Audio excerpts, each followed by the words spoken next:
বেশি রাখছে কিনা মানে আগের সাথে না, এটা দাম ঠিক আছে, তেলের দাম ঠিক আছে, তেলের দাম ঠিক আছে, তেলের দাম কমায় না।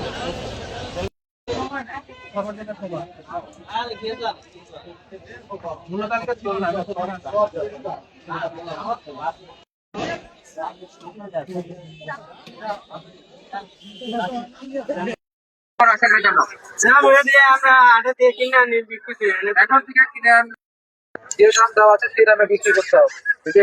ঠিক আছে, আজকে বইলে গেলাম যদি কালকে মানে আমরা কিনবেন না বেলতে সাথে মুড়ি শীত করে আছে।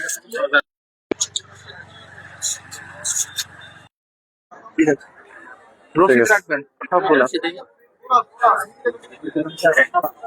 দ্রব্যমূল্য স্থিতিশীল রাখতে উপজেলা প্রশাসনের মোবাইল কোর্ট অব্যাহত থাকবে। আমাদের যারা হলো স্থানীয় মানুষ আছেন বা প্রিন্ট ও ইলেকট্রনিক মিডিয়ার সাংবাদিক বৃন্দ, আপনাদের কাছেও আমাদের অনুরোধ থাকবে, যে কোনো বিষয়, কোনো অনিয়ম বা অতিরিক্ত দামে পণ্য বিক্রয়ের বিষয়ে তথ্য পেলে আমাদেরকে জানাবেন। আমরা সাথে সাথে প্রয়োজনীয় আইনানুগ ব্যবস্থা গ্রহণ করব। এ ব্যাপারে সর্বস্তরের জনগণের আমরা সহযোগিতা কামনা করেছি। উপজেলা প্রশাসনও সর্বোচ্চ তৎপরতা দেখাবে। ধন্যবাদ।